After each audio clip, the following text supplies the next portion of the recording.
Buenas tardes con todos. Daremos inicio a la conferencia virtual sobre mapeo geotécnico a cargo del ingeniero Olimpio Ángeles, quien es ingeniero geólogo egresado de la Universidad Nacional Mayor de San Marcos, con posgrado en Ingeniería de Minas y Geotecnia de la Universidad Nacional de Ingeniería. Llevó cursos de geotecnia avanzada en la Universidad de Chile. Cuenta con 27 años de experiencia en estudios geológicos, geotécnicos, geomecánicos e hidrogeológicos en obras mineras y civiles de gran envergadura, tanto en Perú, Chile, México y Brasil. Su experiencia incluye estudios geotécnicos tanto en materiales rocosos como en suelo para proyectos de fundaciones, estabilidad de taludes, diseño de tajos de mina, diseños geomecánicos de obras subterráneas, mineraductos, líneas de torres de alta tensión, diseño de depósitos de relaves, carreteras, túneles, supervisión, construcción de campo y soporte de investigaciones geológicas. Del 2000 a la fecha ha supervisado 25.000 metros de perforaciones para fines geotécnicos, geomecánicos e hidrogeológicos. Sin más, le damos la bienvenida, ingeniero.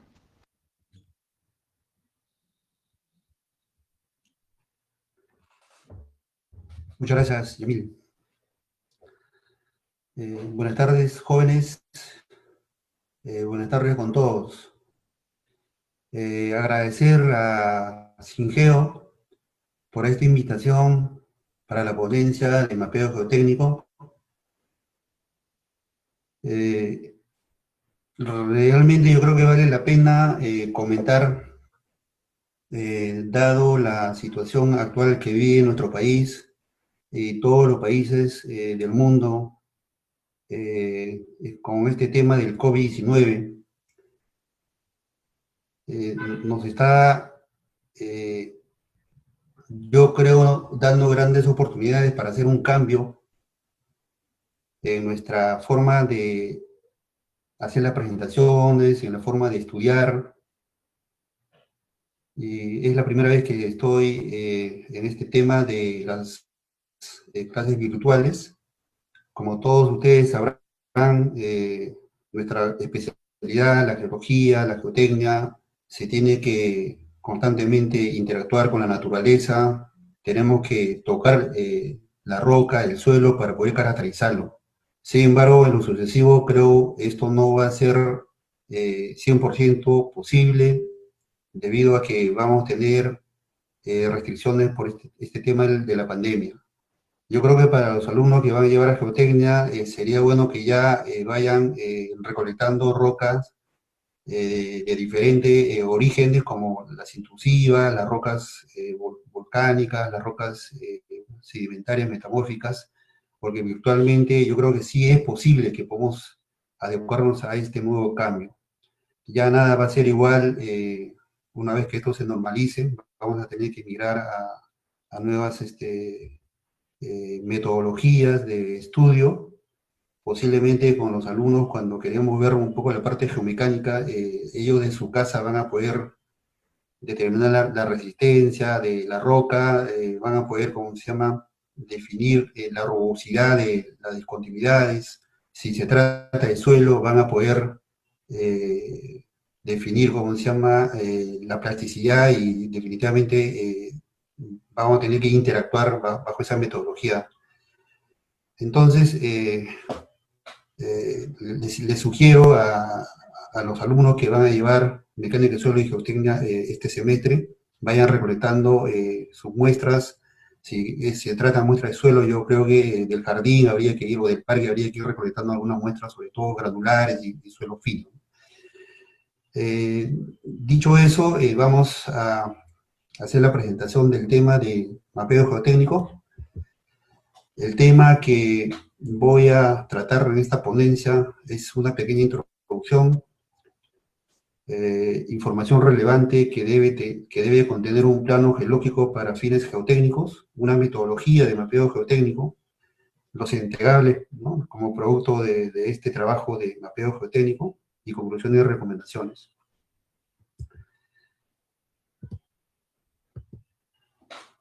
Para ir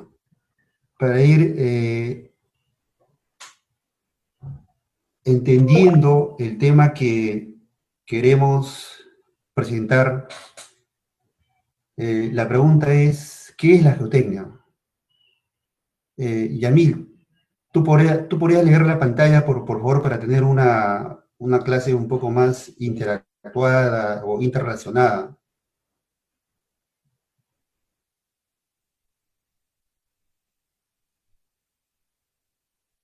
Ya, entonces no es posible.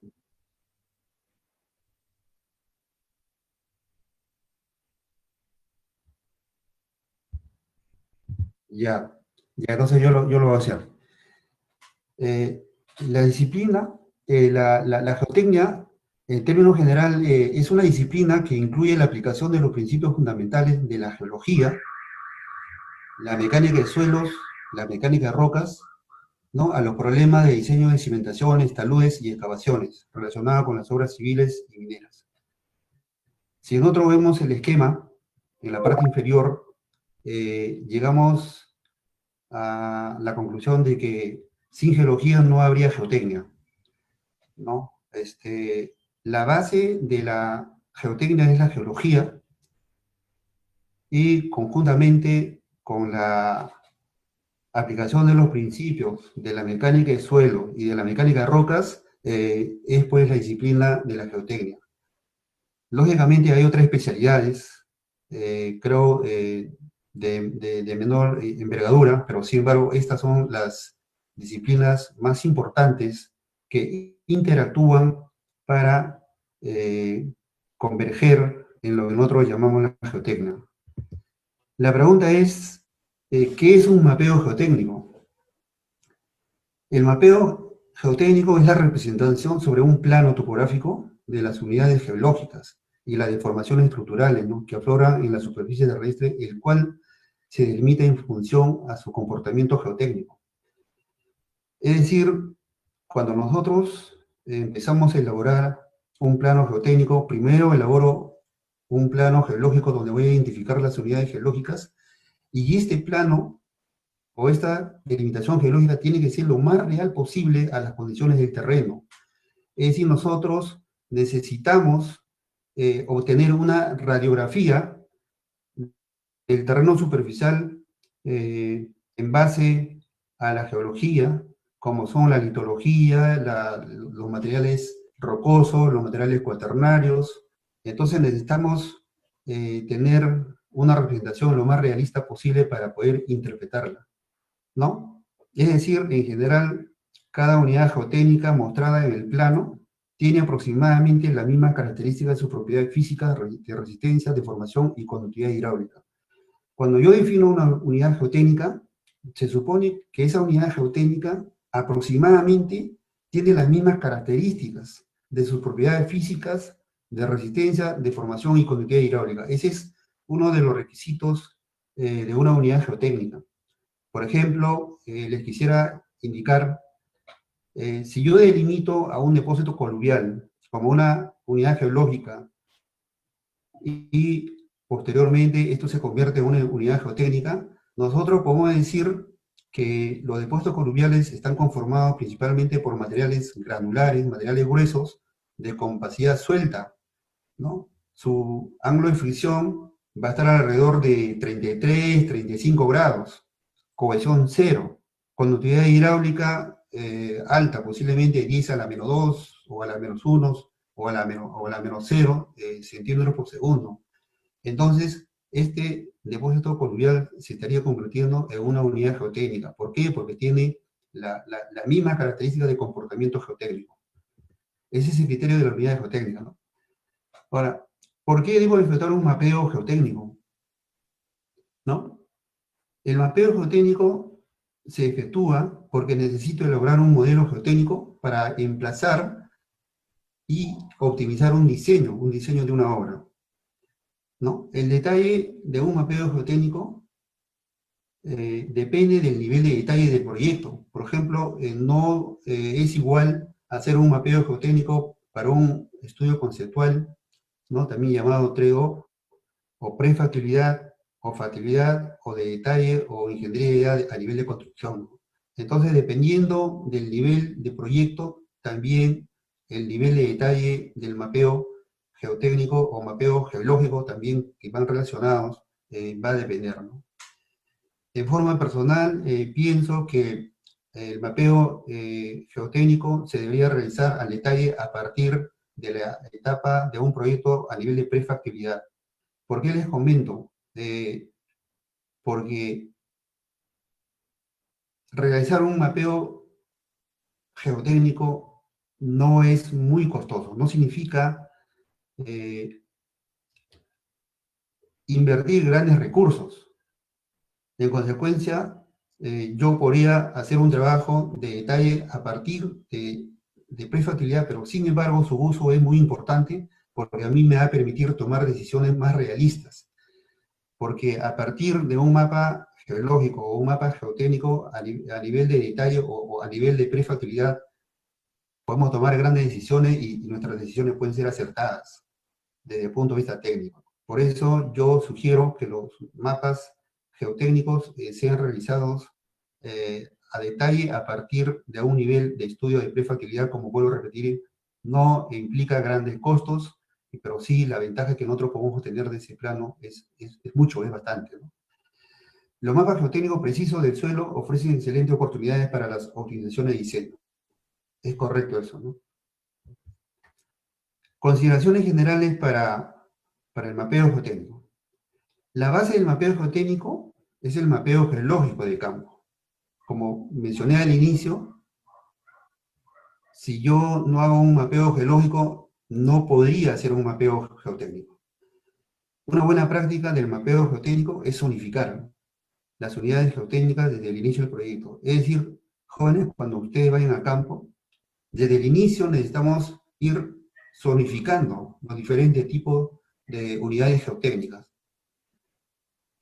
Porque definitivamente en gabinete ya no lo vamos a hacer, ¿eh? Eso definitivamente viene de campo, ¿no? Para la descripción de los suelos, nosotros utilizamos el sistema unificado de clasificación de suelos, es decir, el SUX, que está normado de acuerdo a la CTM 2487 y el 2488, que es para la descripción de campo. La 2487, como ustedes saben, es para la clasificación de suelo de acuerdo al SUX, ¿no? Y la 2488 es para la identificación y la descripción de suelos en campo. Y para rocas, la norma que se usa es la norma de la Sociedad Internacional de Mecánica de Rocas, o el ICRM. Adicionalmente, nosotros efectuamos, si se trata de macizos rocosos, definimos la calidad de la roca con el RMR 89, el GCI.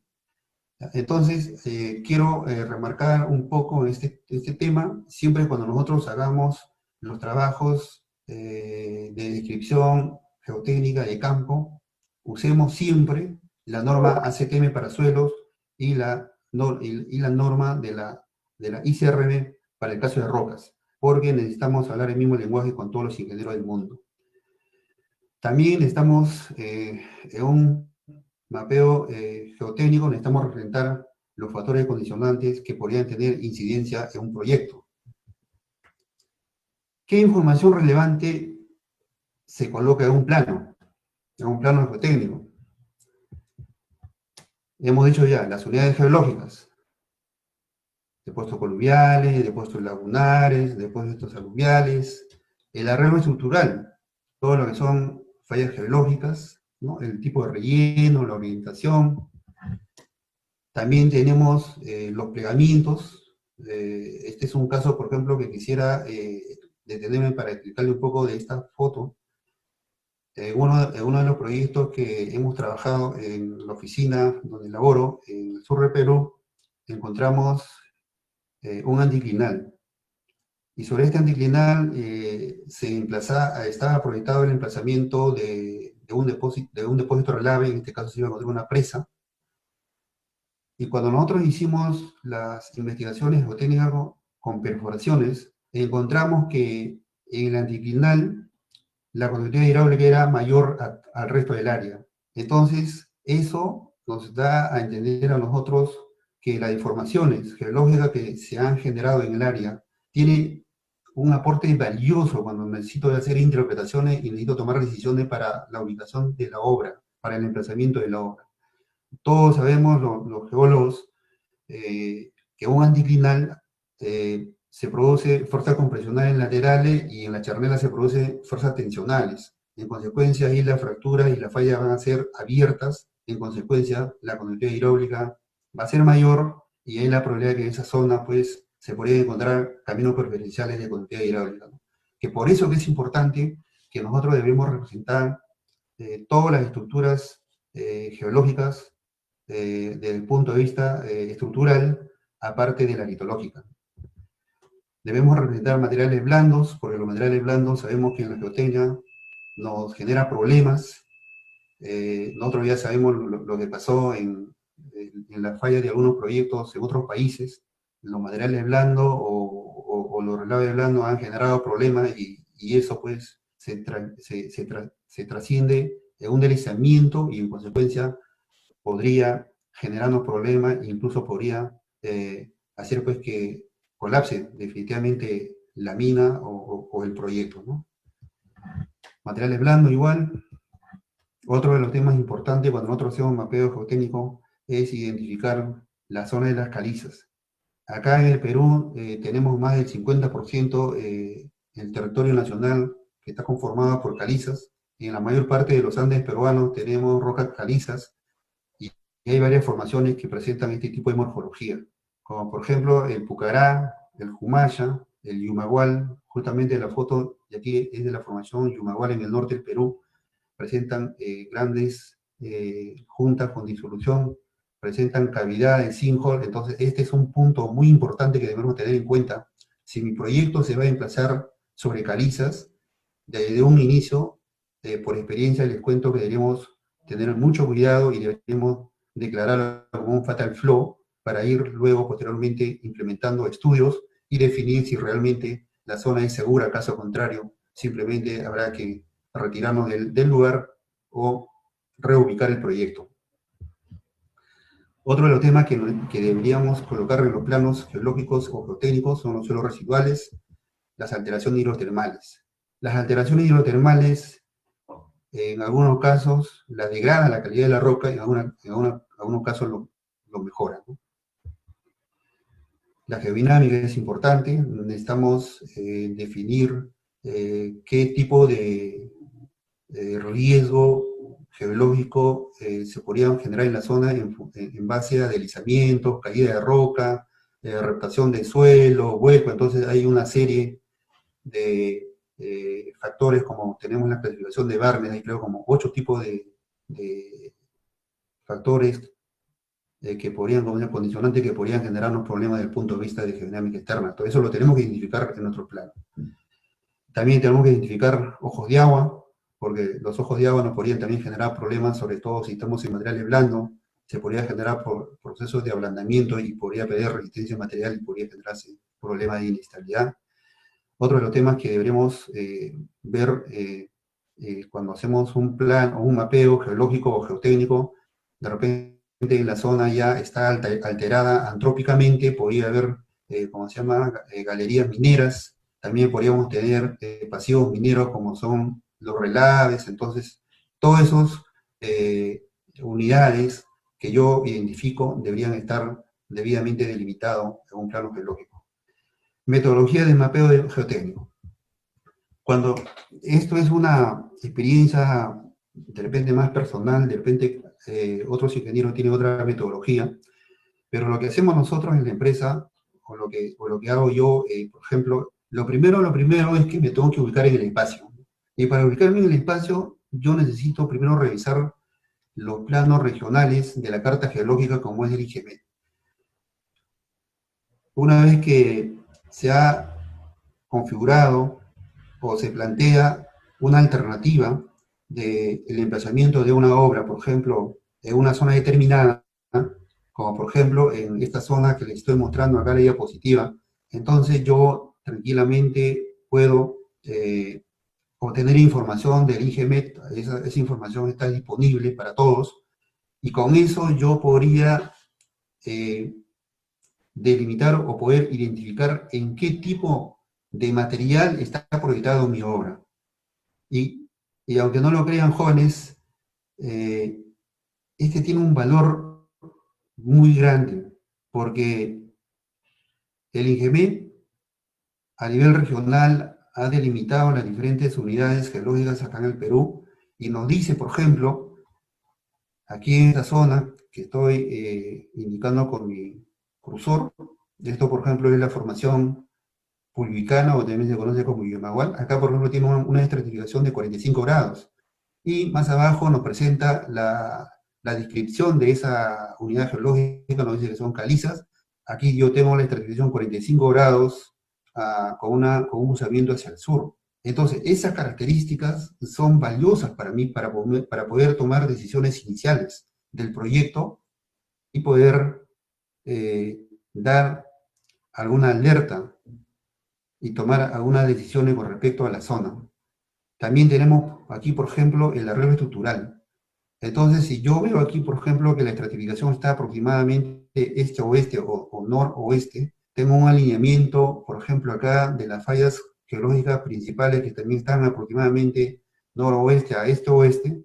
Entonces, lo más probable, por ejemplo, desde el punto de vista de continuidad hidráulica, ¿no? Dependiendo de la topografía, esto podría migrar de sur o de este a oeste, ¿no?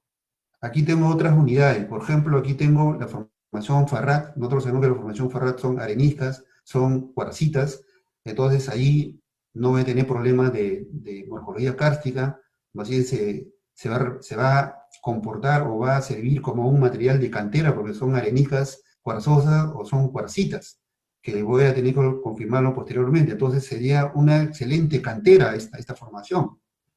¿Por qué? Porque nosotros sabemos que las rocas silíceas, ante la presencia de aguas ácidas, no va a sufrir disolución, en consecuencia va a servir como una cantera potencial para poder utilizarlo pues, en zonas de surenaje donde se presenta agua ácida, ¿no? Entonces, así los planos de la carta geológica nos permite a nosotros ubicarnos en el espacio y poder dar las primeras voces de alerta donde estamos emplazando un proyecto. Si la situación ya es crítica, definitivamente nos queda a nosotros recomendar la reubicación del proyecto o buscar nuevas alternativas, ¿no? La ventaja de los planos de la carta geológica es que presenta una descripción litológica, ahí podemos ver nosotros de qué tipo de litología está conformado, adicionalmente nos indica a nosotros cómo se llama la parte estructural, entonces esas dos informaciones son valiosas para nosotros al momento de tomar decisiones para poder ver la posibilidad de la ubicación de la obra y también para poder aprovechar pues, para otro tipo de materiales que yo quisiera, ¿no? Otro de los temas que también nosotros hacemos, revisamos las imágenes satelitales, o en este caso también el Google. A partir de ahí nosotros podemos elaborar, podemos trazar las fallas geológicas, incluso podemos determinar edades de las fallas geológicas, por ejemplo, si la imagen es muy nítida o se ve, como se llama, con mucho detalle, nos da la oportunidad de poder, como se llama, identificar incluso secuencias de fallas geológicas como lo hicimos nosotros en un proyecto del sur, ¿no? Luego también es importante para nosotros que hay que revisar el mapa neotectónico del Perú. Frecuentemente cuando nosotros vayamos a campo y regresamos a oficina ya con nuestro mapa geotécnico, nos va a preguntar los ingenieros de diseño, esas fallas geológicas que has identificado, ¿son activas? Entonces nosotros deberíamos tener algún argumento. Aparte de las evidencias que nosotros podemos obtener de campo, yo podría comprobar o podría plotear con el mapa neotectónico del Perú y así podríamos ver si realmente tengo incidencias de fallas activas en el área del proyecto, ¿no? Por ejemplo, este es un fragmento del mapa neotectónico del Perú y nos está indicando que aquí en la zona de Marcona, ¿no? Este es un mapa del sur de Perú. En Marcona, por ejemplo, el INGEMET ha identificado una posible falla que son capaces o están activas, ¿no? Entonces, ese es un tema de evaluación, si fuera el caso, mi proyecto, ¿no? Una vez que yo ya revisé la información, necesito ahora irme a campo, y en campo necesito empezar a delimitar las unidades geológicas. Lo que yo realizo en campo es una experiencia personal, de repente, como vuelvo a repetir, otros ingenieros tienen otra metodología de hacer el mapeo.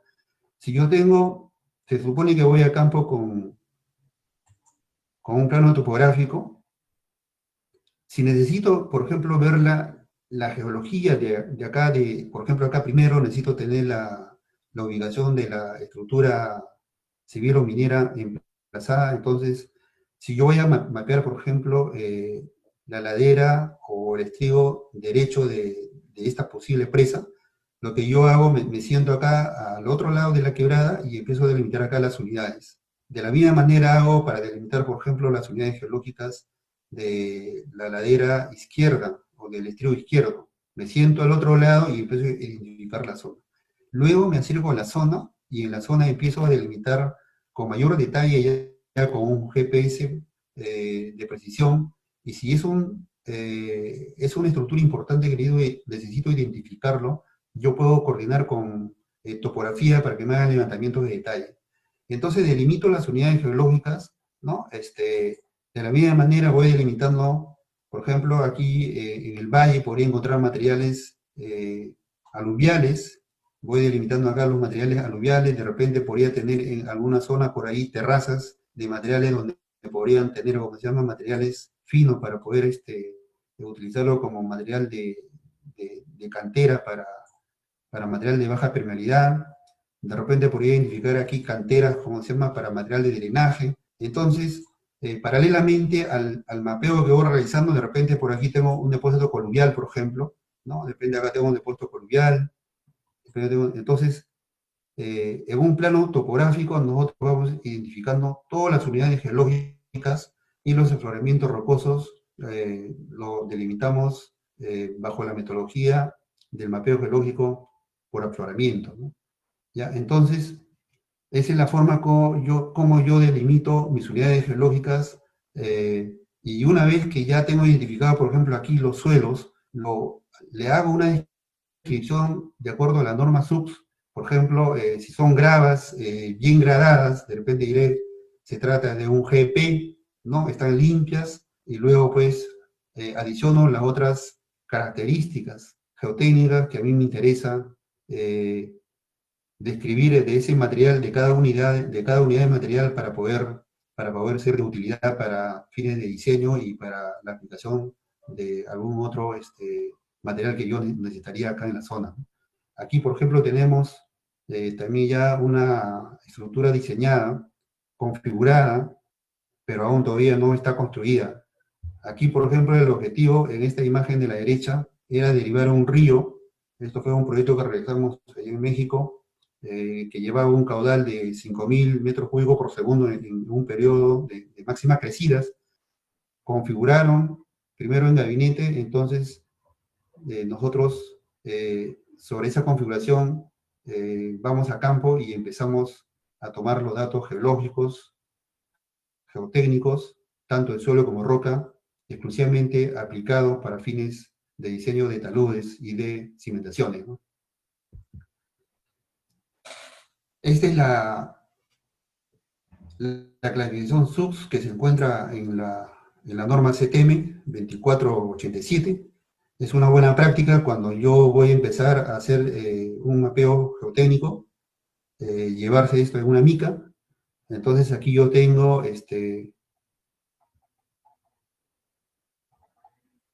la identificación de los diferentes tipos de suelo, que es solamente en función a gradometría y pesos. Por ejemplo, todo lo que son suelos finos corresponde a esta línea. A partir de esta línea hacia las filas inferiores corresponden los suelos finos. Ya de acuerdo a la norma SUBS, cuando más del 50% del suelo fino pasa la malla número 200, que tiene una abertura de 0.075 milímetros, entonces se considera suelos finos. Y si tengo más del 50% de suelos gruesos, en este caso arena y grava, que es retenido en la malla 200, entonces me voy a ubicar en la zona, en las líneas superiores, ¿no? Entonces, teniendo esta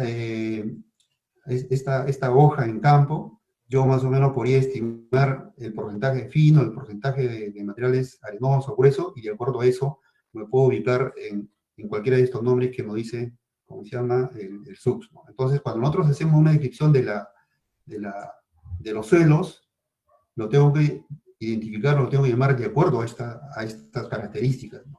Puede ser un GC, un GM, o depende, tengo materiales finos orgánicos, en este caso puede ser un OH, puede ser un OL, entonces dependiendo de qué material encuentro durante mi mapeo geotécnico de campo, yo voy a asignarle un nombre bajo este criterio de la norma SUBS.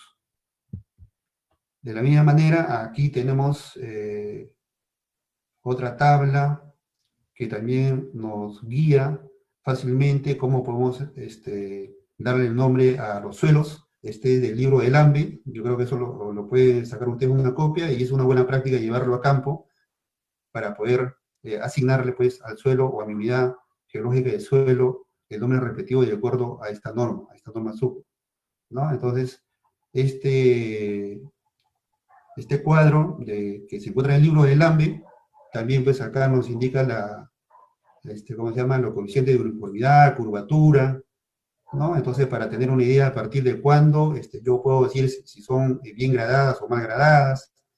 Acá en la parte inferior nos muestra la carta de la plasticidad, entonces eso también es útil cuando yo necesito o quiero hacer un mapeo geotécnico en campo. Entonces es una buena práctica llevarlo esto a campo para que nos ayude a nosotros identificar los tipos de suelo por su nombre, ¿no? A menos pues, que ya de repente todos lo sabemos como si fuera el Padre Nuestro, entonces ya no es necesario que lo lleven, pues, ¿no? Entonces va a depender de esos criterios.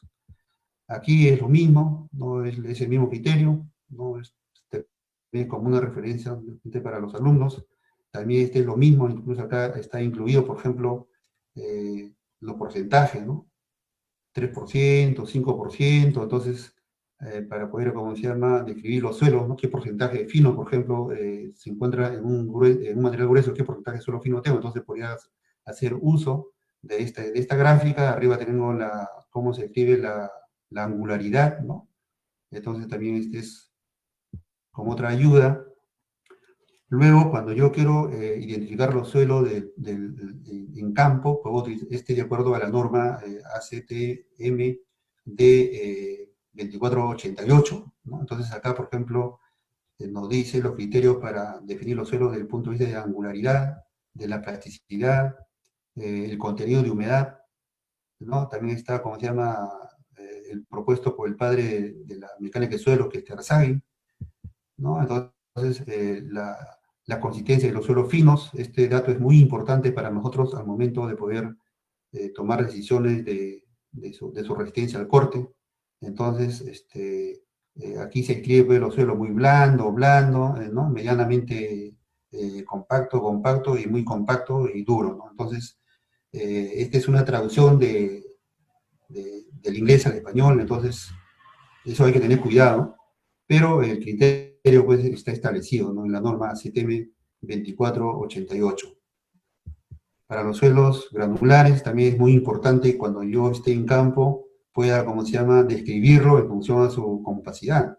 Por ejemplo, si nosotros nos vamos por la Costa Verde, vamos a encontrar materiales en algunas zonas muy densos o densos, donde incluso podemos tener taludes hasta de 70 grados, y en algunas zonas podemos tener materiales granulares sueltas a medianamente densas. Por eso, ¿no? En algunas zonas vamos a encontrar, ¿no? la forma de unas cárcavas o la forma de unas pequeñas quebradas, y eso depende básicamente de la compacidad. Por eso la compacidad es un punto, es un parámetro muy importante en el momento de hacer la descripción del suelo, lo tenemos que colocar. Entonces, para continuar, la descripción de los suelos jóvenes lo realizamos de acuerdo a la norma ACTM. Ahora pasamos, ¿cómo es que yo hago la descripción de un afloramiento rocoso? Una vez que yo delimité mi afloramiento rocoso, necesito pues darle el nombre de la roca, es la litología. Primero yo coloco la litología. Es muy importante colocar la litología, porque la litología, en cierta forma, nos dice el comportamiento de la roca. Por ejemplo, si yo tuviera una roca intrusiva, sana, su resistencia a la compresión universal posiblemente sea un R3, R4. Pero si yo estoy en una lutita, por ejemplo, su resistencia será pues un R2, de repente está un R1, R0. Por eso la litología es bien importante. Además, ustedes saben que dentro del criterio de rotura de Hock-and-Brown, uno de los parámetros que hay que tomar en cuenta es el factor litológico. Por eso cuando nosotros hacemos un mapeo geotécnico, tenemos que colocar la litología y si tenemos una duda, pues necesitamos llevar al laboratorio para que lo identifiquen y tener el nombre verdadero. El color también ayuda. Si tengo colores medio anaranjados, de repente ya se encuentra una roca oxidada, necesito colocar la textura, el grado de meteorización, la resistencia, se refiere a la resistencia a la compresión uniaxial, que hay varias metodologías de poder estimar el fracturamiento, la estratificación y otra característica que sea relevante para nosotros. Esos son los datos que a mí me interesa describir en un afloramiento rocoso. Aparte de poder, ¿cómo se llama?, describir otra característica como es la caracterización de acuerdo a la clasificación geomecánica o también hacer estaciones geomecánicas para definir el arreglo estructural. Esta diapositiva básicamente nos está presentando la descripción del tipo de roca, ¿no? Aquí tenemos una nomenclatura para la estratificación. A veces es bueno colocar, por ejemplo, decir, se presenta en estratos delgados, en estratos gruesos, eso nos da una ayuda para poder estimar cómo es el RQD, cómo es la calidad de la roca. Entonces, parece mentira, estas características jóvenes es de mucha ayuda, es valioso para poder finalmente, pues, a definir muy bien mi unidad geotécnica y con eso poder armar un buen modelo geotécnico. El grado de meteorización también se escribe de acuerdo a lo que recomienda la norma de la Sociedad Internacional de Mecánica Roca. Aquí tenemos desde muy sana, o también lo llaman fresca, también es una traducción del inglés al español, hasta un suelo completamente meteorizado, y cuando ya pasa a un suelo residual, ¿no? Entonces aquí ya tenemos el suelo residual, ya prácticamente es un suelo, como saben ustedes que no ha sufrido transporte, ¿no? Entonces, prácticamente su comportamiento en algunos casos es como roca y en algunos casos su comportamiento es como suelo. Les digo por qué su comportamiento es como suelo, porque cuando, a menos la experiencia que yo tengo en los suelos residuales, cuando estos fallan, fallan a través de discontinuidades heredadas, ¿no? Ya, entonces, por eso hay que tratarlo tomando bajo esos criterios, para poder, ¿cómo se llama?, caracterizarlo bien. Entonces, el grado de meteorización lo escribimos de acuerdo a la norma del ICRM. De la misma manera, el grado de resistencia a la compresión unaxial, estimado en este caso, podría ser con el martillo del geólogo, podría ser como se llama con el martillo de Smith, o podría ser con muestras que yo llevo al laboratorio para hacer ensayos de resistencia a la compresión unaxial, o también podría hacer ensayos en campo, ensayos de Franklin, ¿no?, que también se llama ensayo de carga puntual. Entonces hay varias metodologías para poder determinar la resistencia del macizo rocoso, la resistencia a la compresión inicial del macizo rocoso. Una de las metodologías es con el martillo del geólogo. Aquí, por ejemplo, todo lo que es la roca, todo lo que es esta zona de la roca, yo lo puedo estimar con el martillo del geólogo.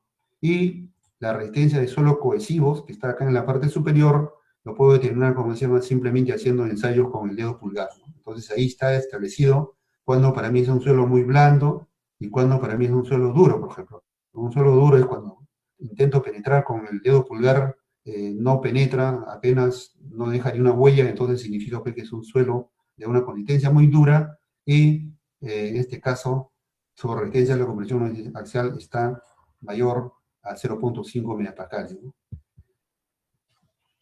Ahora vamos a ver cómo es que yo recolecto la información geomecánica. Para hacer este trabajo, al menos yo conozco tres metodologías. Una de las metodologías es ubico un afloramiento que sea representativo en la zona y con eso voy registrando fractura por fractura y aquí anoto sus características. ¿no? Sus características de persistencia, de relleno, de rugosidad, de la resistencia del relleno, en este caso, si está ondulada o no está ondulada. Entonces, toda esa característica lo registro en este formato que es para un mapeo de línea de detalle. Luego, en oficina, en gabinete, voy a tener información de la orientación del arreglo estructural que me va a permitir definir familias de discontinuidades que voy a poder usarlo para los análisis cinemáticos, si son estructuras mayores o menores, también acá se indica el tipo de discontinuidad, y por otro lado voy a tener todo lo que es la información de las características de las discontinuidades, voy a tener datos también de RQD, y con eso voy a poder caracterizar la calidad de la roca de acuerdo a el RMR 89. Entonces, esta es una metodología de mapeo por método de línea de detalle.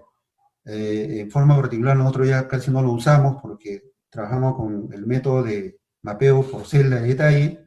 Con el mapeo de celda de detalles tenemos acá un formato, he visto que otras empresas tienen un formato parecido, pero el principio es lo mismo, ¿no? Lo importante es que aquí en esta zona, en estos cuadros que tenemos en esta zona acá, nosotros registramos el arreglo estructural.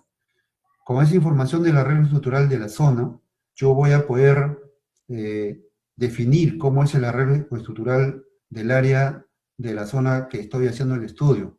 De la misma manera, acá hacia la derecha, tengo todos los factores o los 5 parámetros que necesito para poder hacer la valoración del macizo rocoso de acuerdo al sistema RMR. Entonces, esto se evalúa en campo, en los afloramientos, en este caso representativo, para poder, como se llama, utilizarlo pues para fines de diseño. Lógicamente tiene que estar representado en mi plano geotécnico, ¿no? Entonces acá se coloca la vista fotográfica, acá se presenta un estereograma con las familias principales, ¿no?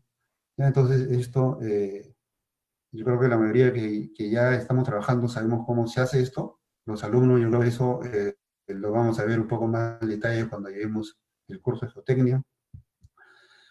En esta diapositiva estoy mostrando los parámetros que se utiliza para la clasificación RMR.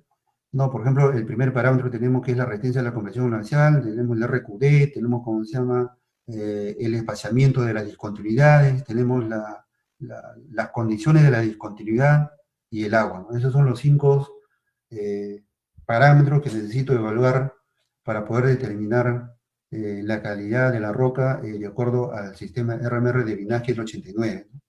Entonces, dependiendo los parámetros o las características de cada uno de esos datos, aquí Vinagel me propuso una valoración.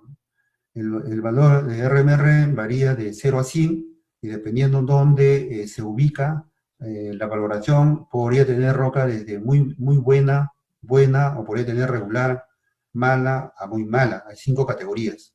Pero sin embargo, para fines de diseño, como queremos ser un poco más precisos, se subdivide, por ejemplo, en regular A y regular B, ¿no? Por ejemplo, si tengo un RMR de 50 a 60, por ser un regular B, por ejemplo. Un regular A por ser de 40 a 50. Entonces, va a depender ya de cada ingeniero, de cada diseño, sí, básicamente de cada ingeniero de diseño, cómo se adecua mejor para poder hacer esta separación. Entonces, aquí ustedes pueden encontrar, pues, lo que es la metodología del cuadro para la clasificación mecánica de acuerdo al RMR. Otra de las metodologías que utilizamos en campo cuando hacemos el mapeo geomecánico es de acuerdo al GCI. El GCI, esto fue propuesto por Marino y Hoyt en el 2000. Actualmente, todos los programas, por ejemplo, del RockSci, trabajan con el GCI. Entonces, el GCI solamente depende de la evaluación de 2 factores. Uno de los factores es la estructura que presenta la masa rocosa. Por ejemplo, podemos ver en toda esta zona, en esta columna, nos dice el sistema de GCI qué tipo de estructura, ¿no?, se presenta cuando yo estoy haciendo mi mapeo geomecánico en campo. Entonces ubico, ¿no?, dónde se ubica la estructura que estoy observando en campo, y hacia la derecha yo tengo las características de las discontinuidades. Si son rugosas, si son lisas o están rellenadas, ¿no? Entonces aquí yo tengo la calidad de las discontinuidades y con eso pues simplemente me desplazo lateralmente si ya identifiqué la estructura y verticalmente, dependiendo de la condición de la discontinuidad, y con eso yo voy a poder pues establecer en qué valor de GSI me encuentro. Este dato, como vuelvo a repetir, ya está incorporado en los criterios de rotura de Hockenbray y también en los programas del ROCSAE. Entonces, por eso que es importante evaluar o tomar este dato cuando estoy trabajando en macizo rocoso. Y también es importante saber, si no tengo la evaluación del GSI en campo, yo podría utilizar el RMR del 89, donde el RMR, donde el GSI es igual al RMR menos 5, esto siempre y cuando la valoración del agua haya sido como 15, ¿no? Porque sabemos, pues, para la valoración del GSI siempre el agua se considera como 10, ¿no? Ese es el criterio del GSI, ¿no? También les quisiera mostrar otro criterio de clasificación geomecánica del sistema SMR. Esto es exclusivamente aplicado para diseño de taludes, ¿no? Esto fue propuesto por Romana, ¿no? En 1985. Posteriormente también hay algunas modificaciones, pero al principio es casi lo mismo, ¿no? Entonces Romana hace una variación, le castiga el RMR, ¿no? Por ejemplo, acá dice el SRM es igual al RMR básico, es decir, cuando yo evalúo el RMR hasta con los 5 parámetros, ese es el RMR básico, y se le suma aquí otros factores, el factor F1, F2, F3 y F4. Estos factores depende, el F1, por ejemplo, depende del paralelismo que presenta, en este caso, el azimut de la discontinuidad con el azimut del talud. El F2 evalúa las fallas planares que se pueden presentar en la cara del talud. El F3 evalúa la inclinación, es decir, el buzamiento de las discontinuidades en relación a la inclinación del talud. Y el F4 depende de la voladura, es un factor que depende de la voladura. Para estimar el SMR, previamente yo debo haber obtenido los datos en campo con las metodologías de celda o línea de detalle que les expliqué anteriormente, realizo mi análisis cinemático y con eso yo voy a poder, ¿cómo se llama?, determinar pues si se presentan fallas planares, si hay paralelismo o no hay paralelismo con mi talud. Entonces, este es un trabajo más de gabinete, ¿no? Es un trabajo más de gabinete en base al análisis cinemático o a la regla estructural que yo defino en mi área de proyecto, hago estas correcciones de paralelismo o de inclinación de cruzamiento, y también necesito saber pues cómo va a ser la voladura en la zona, ¿no? Si en este caso se trata de macizo rocoso. Lo interesante de esta metodología, nosotros también lo estamos aplicando para evaluar riesgos geológicos en una zona determinada.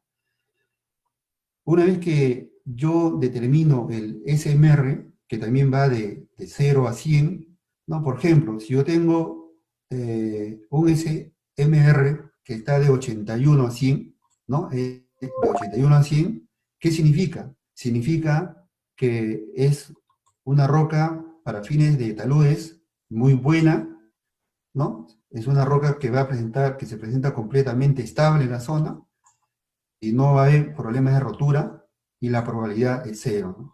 Pero por el contrario, si yo, por ejemplo, tuviera un SMR de 0 a 20, eso significa que la roca es muy mala, entonces me encuentro en un macizo rocoso que es completamente inestable, ¿no? Entonces ahí se van a producir grandes planos de rotura, o se van a producir fallas circulares porque ya la roca es muy mala y la probabilidad de falla es del 90%.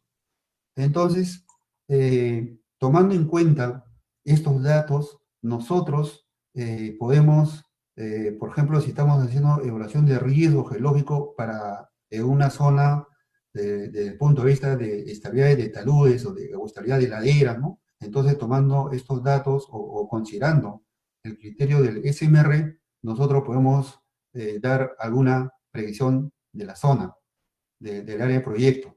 Y de la misma manera, cuando nosotros estamos diseñando taludes, por ejemplo, en este caso puede ser para corte de carretera o taludes para atajos mineros, entonces esta es una ayuda porque ya intervienen pues la geometría de los modos potenciales de falla cinemáticamente que hemos identificado.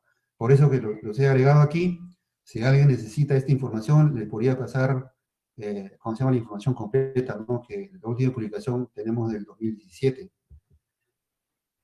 ¿Cuáles son los resultados ahora de un mapeo geotécnico? ¿No? Entonces, un mapeo geotécnico, como les indiqué al inicio, debe tener todas las unidades geológicas, el arreglo estructural, se debe mostrar ahí, ¿cómo se llama? Los ojos de agua, se debe mostrar, ¿cómo se llaman? Los materiales blandos. Por ejemplo, acá yo tengo este que está de color celeste, representa todo lo que son materiales blandos saturados, ¿no? Entonces, todos estos materiales celestes. Adicionalmente, no sé si se ve, aquí hay un pequeño hatch de color magenta. Eso me está indicando que en esta zona se han encontrado materiales PAC, es decir, que son materiales potencialmente generadores de drenaje ácido. Entonces, si mi obra va a estar emplazada en esta zona, definitivamente yo le voy a poder decir al ingeniero de diseño mi nivel de fundación, le voy a poder indicar que aquí tienen, como se llama, grandes cantidades de materiales blandos o inadecuados que no sirven para fundación, que van a tener que removerlo. En este caso, estamos ya apoyando al movimiento de tierra. Le voy a poder decir que este basamento rocoso, la excavación se puede efectuar simplemente con maquinaria convencional o necesito hacer voladura, ¿no? Entonces, le puedo decir, si tú realizas algún talud de corte en esta ladera, entonces lo puedo indicar, ¿no? Que tu talud recomendado o sugerido, o si hago un análisis cinemático sería lo ideal, si tengo taludes altos, necesito hacer un análisis cinemático, le puedo indicar como se llama talud de banco, talud interrampa, entonces ya nosotros estamos dando la utilidad de este plano geotécnico y definitivamente los ingenieros de diseño van a venir y nos van a preguntar. Y eso ocurre en la empresa de trabajo. Viene, dice, me dice, Olimpio, ¿cuál es el talud recomendado en esta zona? Voy a tener un talud de corte de 30 metros de altura. ¿Qué me recomiendas? Me va a decir, ¿esta roca que voy a excavar genera o no genera agua ácida? ¿Dónde está mi nivel de fundación en esta zona? ¿No? Estos materiales de rocas, ¿sirven o no sirven para relleno común? ¿O sirven o no sirven para enrocado? ¿O sirven o no sirven para material de drenaje?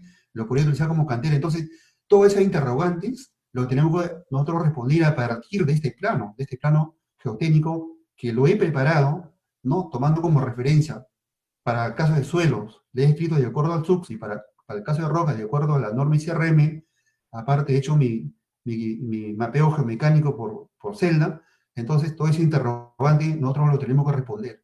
Si yo tengo un plano geotécnico bien elaborado, esto va a contribuir mucho a tomar decisiones fundamentales para poder optimizar movimiento de tierra, para poder optimizar el corte y relleno. Por eso que es importante estos planos geotécnicos jóvenes, cuando nosotros hagamos un trabajo de mapeo geotécnico, lógicamente que la base es el mapeo geológico, tenemos que pensar en todas esas oportunidades o en todos esos datos que nos van a solicitar los ingenieros de diseño, ¿no? De la misma manera, este es similar. Aquí tengo otro plano geotécnico elaborado con los criterios que les acabo de mencionar, ¿no? Acá se muestran los suelos residuales, se muestra cómo se llaman las rocas que no han sufrido meteorización. Por ejemplo, lo que están de color rojo son afloramientos de rocas, roca sana, y los que están de color rosado son suelos residuales. Aquí a la derecha, en el color verde, tengo como se llama roca sedimentaria, ahí se coloca la estratificación. Hay que ver cómo se llama, si las rocas están sanas o están muy meteorizadas. Entonces, todo esto de detalle tiene que estar incluido pues, en nuestro plano geotécnico, porque eso ya se convierte en un entregable, y sobre esa base es la que van a trabajar los ingenieros de diseño. Si se trata de mapas geomecánicos, este mapa geomecánico tiene que tener las unidades geotécnicas o los dominios estructurales, aparte necesita tener pues el arreglo estructural. ¿No? Entonces este es un plano geomecánico, orientado exclusivamente para fines de diseño de taludes, ¿no? Por eso que ahí se muestra pues, el arreglo estructural. Cuando nosotros procesamos el arreglo estructural, es bien importante que procesemos todo lo que son las estructuras menores, como fracturas, de repente como juntas, de repente como esquistosidad, lo procesamos separado porque con eso nosotros vamos a enseñar los taludes de banco. Y también procesamos por separado las estructuras mayores como estratificación, fallas geológicas, contactos, porque con esa data yo voy a enseñar mi talud interrampa o mi talud general, ¿no? Se procesa por separado y se realiza después los análisis cinemáticos y posteriormente tener que hacer los análisis determinísticos, ¿no? Para cuantificar y con eso finalmente voy a poder decir cuál va a ser mi talud de diseño recomendado, ¿no?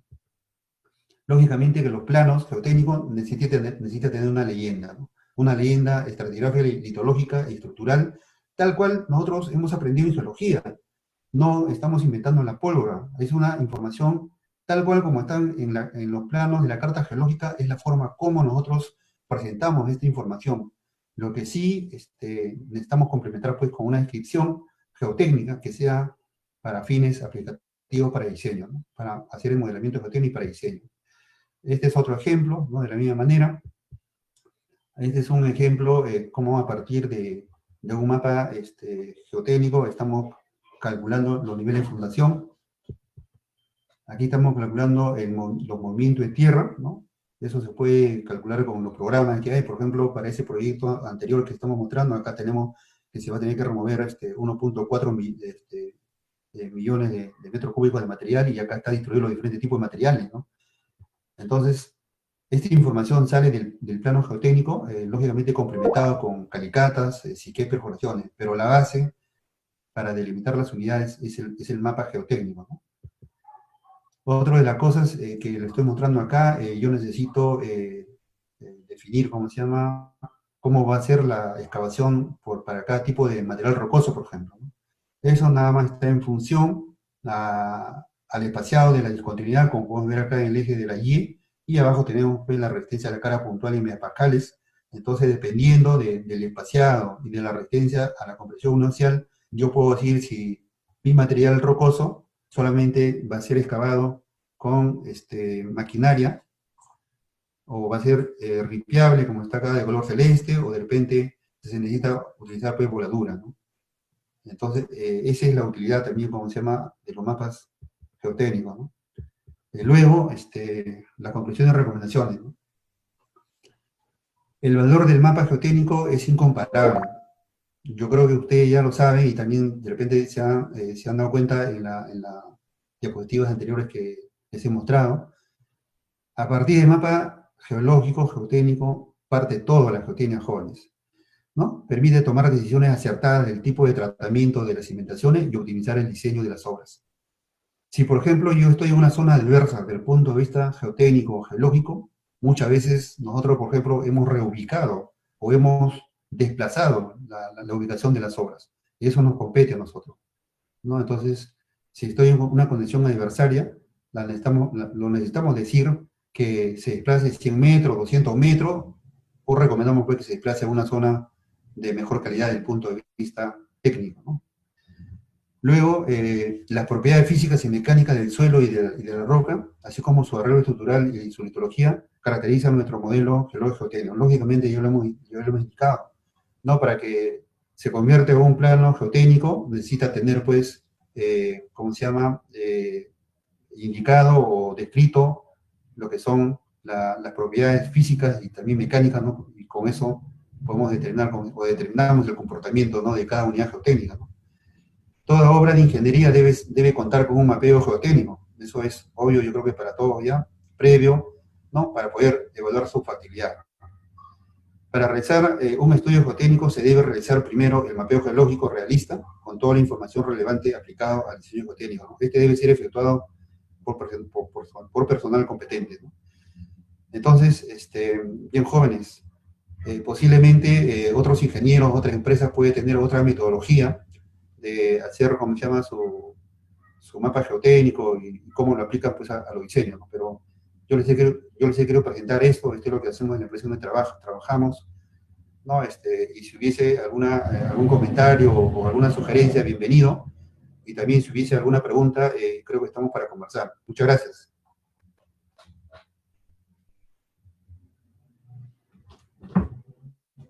Bueno, ahora pasaremos al desarrollo de las preguntas. Si tienen la posibilidad de habilitar sus micrófonos y formular las mismas, sería genial. En todo caso, escriban sus dudas al chat para que el ingeniero pueda responderles.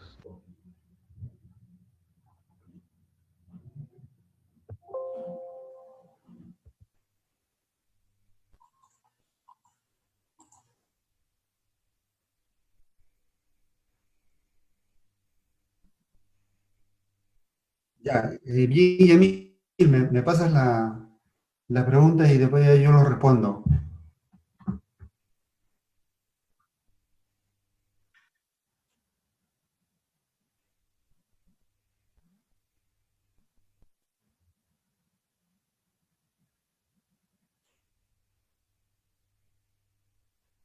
Eh, Mira, Yamil, cuando nosotros ya queremos definir un modelo geotécnico en profundidad en el subsuelo, necesitamos hacer investigaciones directas e indirectas. Las investigaciones directas tenemos las perforaciones, ¿no? Podemos tener calicatas y se complementa con los estudios geofísicos.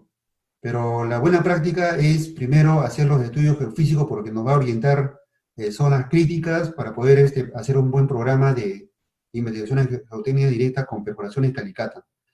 El método MAS es muy usado en estos tiempos porque nos va a permitir a nosotros definir la estratigrafía del subsuelo en función a la velocidad de ondas de corte, y lo bueno que eso pues tiene una correlación con los tipos de suelo, en este caso del IBC, es decir, de la norma de construcción de Canadá y también acá de la norma 03035 creo de acá de acá del reglamento de Perú. Entonces, dependiendo de la velocidad, por ejemplo, si yo tengo menos de 200 metros por segundo, la velocidad de la onda de corte, el BS, el MAS, que lo tengo a partir del MAS, significa que estamos en suelos blandos. Si tengo, por ejemplo, mayor de 760, yo ya puedo estar pensando que nos encontramos en una roca fracturada, por ejemplo. Entonces, la norma MAS es un estudio complementario que debería ser siempre hecho al inicio, antes de las perforaciones, pero son complementarios con las perforaciones, que a mí me permite definir la estratigrafía del subsuelo, en este caso complementada con las perforaciones y el mapeo geotécnico. El mapeo geotécnico que he mostrado básicamente se refiere a la superficie, ¿no? Entonces, a partir de este mapeo geotécnico, yo puedo hacer un programa de estudio de estudio de profesión geofísica. Digo, acá en esta zona me interesa, acá tengo materiales blandos, me interesa saber hasta qué profundidad llegan estos materiales blandos. Entonces puedo hacer un programa de estudio geofísico y puedo programar ahí una onda más. Y la onda más me va a dar pues información del contacto o cuál es el espesor del suelo blando, ¿no? Entonces, no sé si eso responde tu consulta.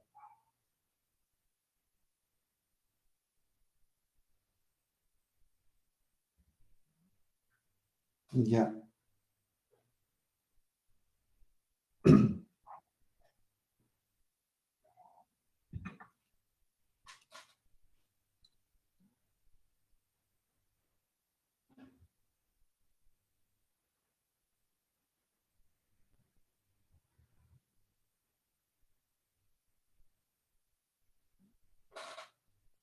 Ya, acá hay una primera pregunta. Dice, para la consideración de suelos blandos, ¿cómo se clasifica? Dice la preguntita, dice. En principio, acá dice, ya que tengo entendido que en la clasificación geotécnica que le dan es esta como material blando, ya.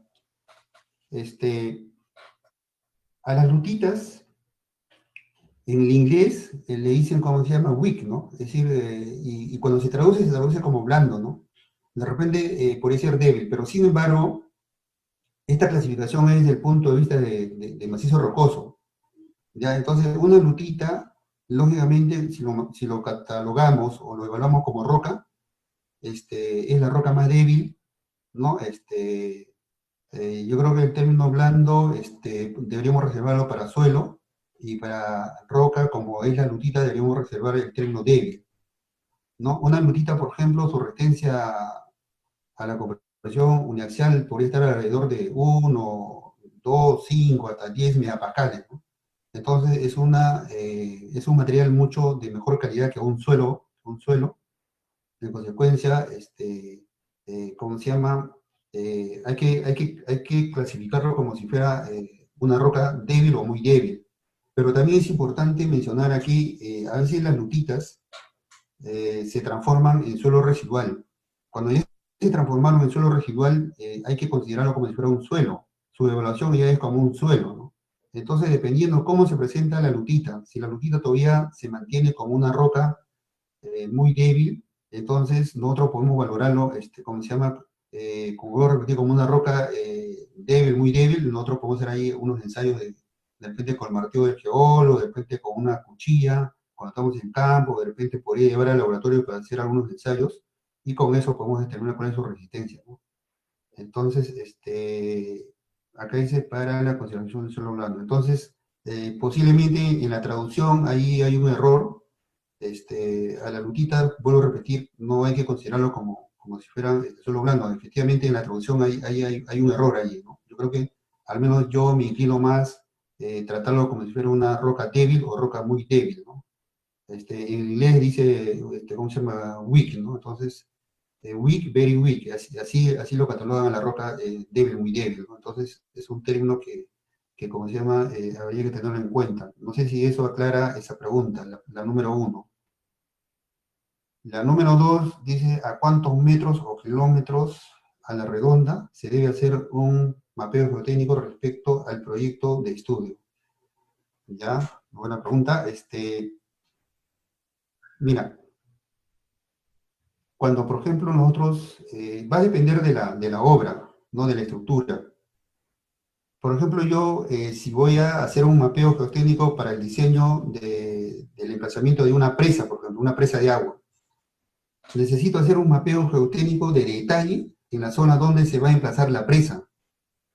Y luego me interesa hacer un mapeo geotécnico de todo el vaso, ¿no? De todo el vaso, y en este caso tengo que ir hasta la línea de cumbre para ver que no se presente en la ladera, por ejemplo, problemas de geodinámica externa, se podría haber problemas, ¿cómo se llama?, de contención, de repente podría encontrar algunos caminos preferenciales, podría encontrar algunas fallas geológicas. Entonces, si se trata de una presa de agua, por ejemplo, o una represa de agua, yo necesito investigar todo lo que es el vaso hasta la línea de cumbre, y desde el punto de vista de geodinámica me interesa investigar toda la cuenca. ¿Por qué? Porque si yo en la parte media o en la parte alta de la cuenca encuentro deslizamientos que podrían tener influencia hacia el embalse de mi presa de agua, entonces me podría generar problemas de inestabilidad, incluso podría haber overtopping, ¿no? Entonces, en ese caso, a mí me interesa investigar toda la cuenca, ¿no? Hacer un trabajo posiblemente primero de imágenes satelitales, y luego hacer un trabajo pues, de geodinámica externa de toda la cuenca para ver que no se van a presentar problemas de riesgo geológico, ¿no? Ya, aguas abajo, lógicamente podría investigar unos 200 metros, porque posiblemente en el pie de la presa se van a colocar algunas estructuras, ¿no? Algunos buzones, se van de repente diseñar algunas cosas cortafugas. Entonces es importante, pues, en este caso, que el ingeniero de diseño nos indique toda la estructura que va a ir en la presa, por ejemplo, de repente el vertedero. Entonces necesito, pues, investigar lo razonablemente unos 200, 300 metros abajo donde está ubicada la estructura. Por ejemplo, si yo quisiera hacer, eh, vamos a poner un ejemplo, una investigación geotécnica para diseño de zapatas acá, por ejemplo, por decir en la Universidad de San Marcos, por ejemplo, se va a construir un pabellón. Entonces ahí yo sé que desde el punto de vista de que una interna no voy a tener mayor problema. Entonces yo voy a investigar el área donde va a estar emplazado el pabellón, y en consecuencia pues tendré que hacer un mapeo geotécnico exclusivamente del área, y lógicamente miré de repente unos 100, 200 metros más a la redonda, para ver si yo encuentro alguna estratificación, alguna geología que me podría ayudar a interpretar pues el modelo en la zona, el modelo que tengo en la zona, ¿no? Entonces va a depender de cada uno de cada obra, de cada estructura, va a depender, cómo se llama, hacia dónde o hasta qué instancia podría hacer yo, como se llama, el mapeo geotécnico, ¿no? Acá tengo otra pregunta que dice, ¿a cuántos metros o kilómetros, ya ese ya está, cómo se clasifica geomecánicamente, dice, los materiales cuaternarios? ¿Ya?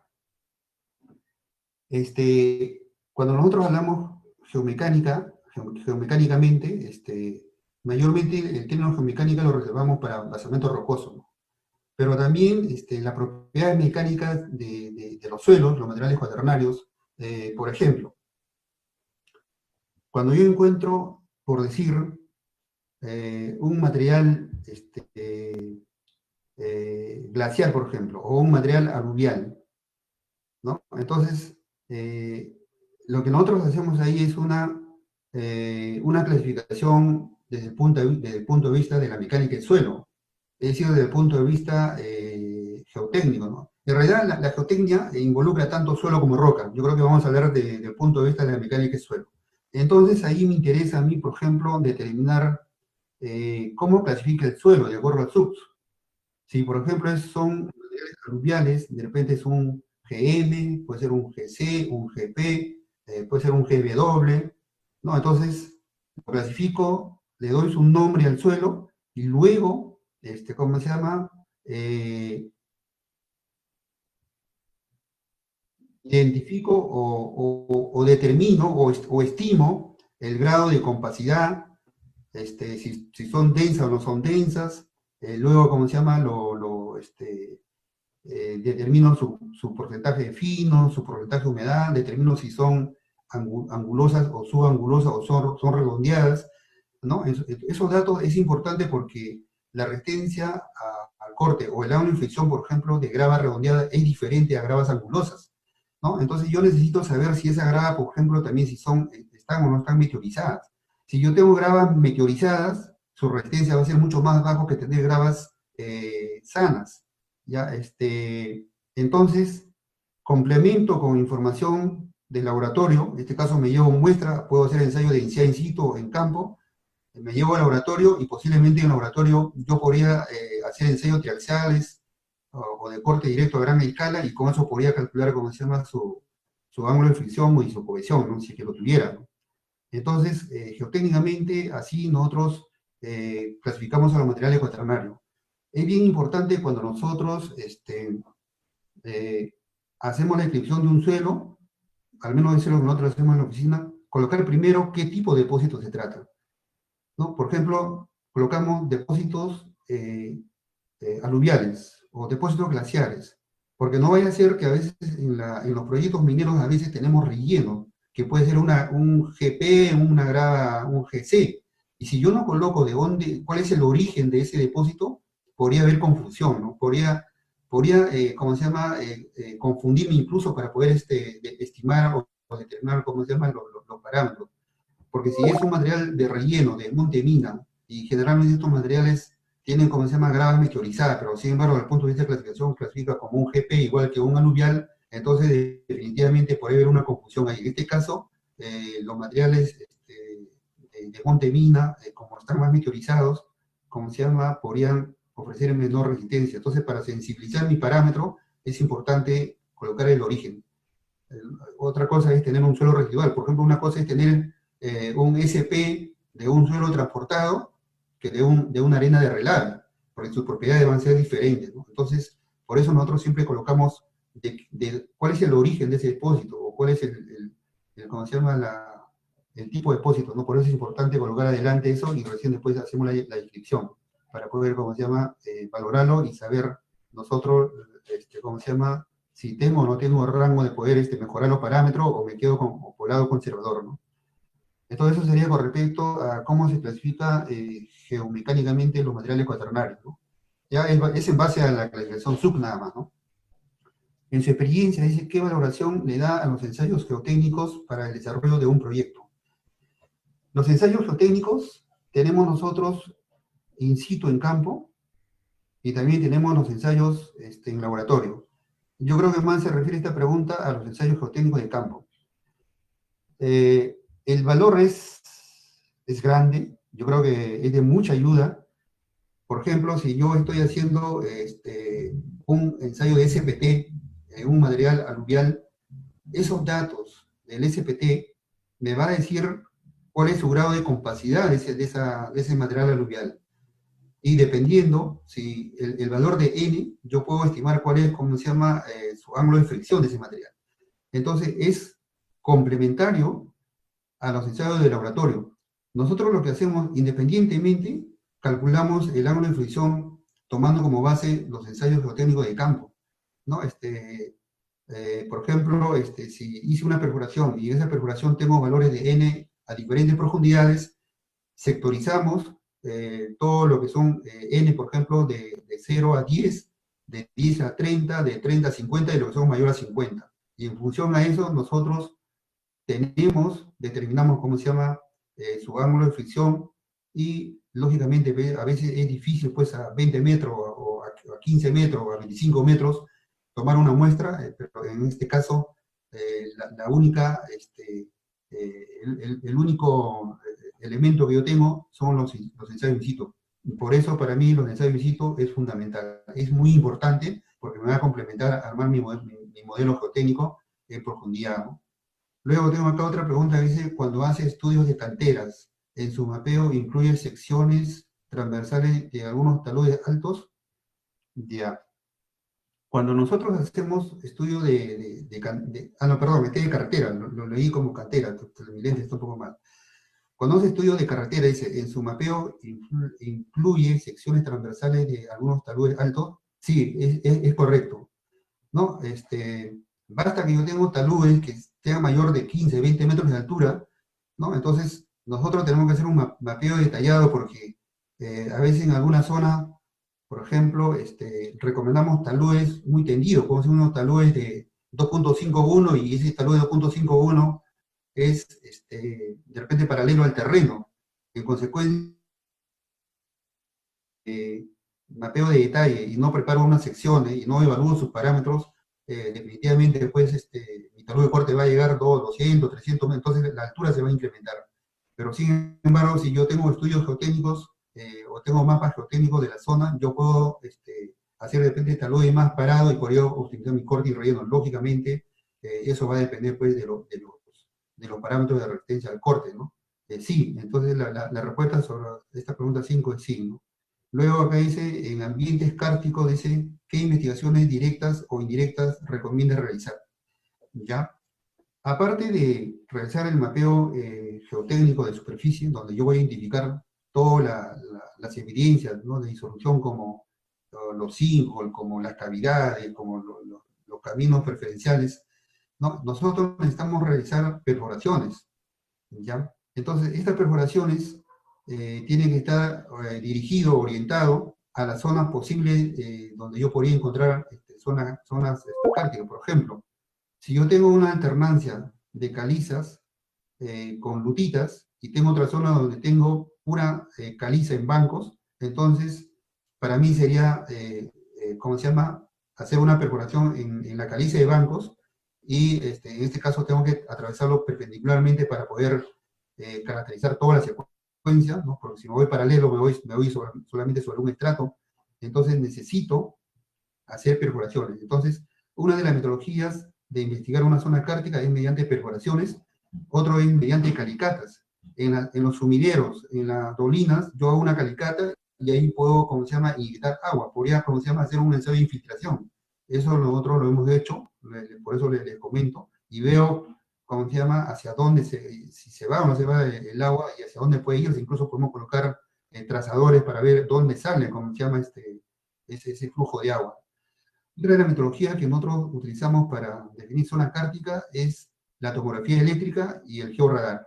La tomografía eléctrica pues nos va a decir zonas posibles, ¿no?, dependiendo de la resistividad de la estratigrafía de profundidad, nos podrían dar zonas potenciales de CARS, y también el método georradar también nos puede identificar, como se llama, zonas de cavidades. Lamentablemente el georradar solamente tiene alcance hasta 10, 15 metros, pero sí son valiosos. Nosotros lo hemos comprobado en un proyecto en el sur de Perú, donde el georradar nos decía que había CARS o EPICARS. Nosotros hemos hecho perforaciones y efectivamente encontramos ahí el EPICAR. Entonces, por eso últimamente yo tengo bastante confianza en, ¿cómo se llama?, el georradar, pero lamentablemente el georradar que solamente su profundidad de alcance está alrededor de 15 metros, ¿no? Entonces, en profundidad, nosotros realizamos pues lo que son la tomografía eléctrica para poder ver la resistividad de los materiales y ahí podemos encontrar después zonas de aire o podemos encontrar zonas rellenas de agua posiblemente y posteriormente pues lo podría comprobar con perforaciones, ¿no? Entonces, en un ambiente cártico yo tengo que hacer estudio con la parte del mapeo geológico con perforaciones directas e indirectas y también podría ser un estudio de vulnerabilidad de acuíferos, ¿no? Este estudio de vulnerabilidad de acuíferos es una herramienta también que nos puede decir a nosotros el grado de potencial de carga que se podría presentar en una zona, ¿no? Eso estaría eso respondería a esa pregunta. Otra pregunta dice, una unidad geotécnica de suelo se podrá seguir subdividiendo según sus propiedades como cohesión y ángulo de fricción obtenido en los ensayos de laboratorio, o se recomienda seguir con las mismas unidades geotécnicas. Sí, es correcto. Sí es posible subdividir, como se llaman las unidades geotécnicas, ¿no? Si por ejemplo de repente definí yo una unidad geotécnica en campo, pero sin embargo veo que lateralmente varió a un material de repente un poco más fino, un poco más grueso, ¿no? Y eso lo constatan los ensayos de laboratorio, entonces yo podría hacer una subunidad. Entonces sí procede, ¿no? Sí, entonces la idea de la unidad geotécnica es que toda esa zona que está considerada como una unidad geotécnica presenta más o menos la misma, el mismo comportamiento geotécnico. Es decir, debe tener más o menos la misma resistencia, la misma característica de fricción, de cohesión, de conductividad hidráulica, ¿no? Entonces, de repente los módulos, es decir, la deformación debe ser parecido. Esa es la idea de una unidad geotécnica, ¿no? Entonces, si ocurre eso, sí, definitivamente yo le recomendaría que sí hay que subdividir en subunidades de tal manera que pueda ser aplicado pues, al diseño de mi obra, ¿no? Otra pregunta. Yo creo que esa es una pregunta, Yamil, no sé si hay otras más. Ya, Yamil, cualquier cosa, alguna información adicional más, de repente, en realidad este tema es amplio, ¿no?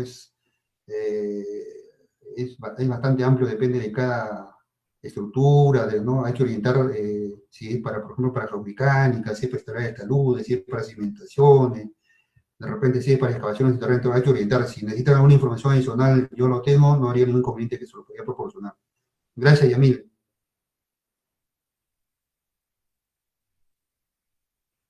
Ya. Bueno, damos por concluida la conferencia. Agradecemos al ingeniero Olimpio Ángeles y al público presente. Muchas gracias.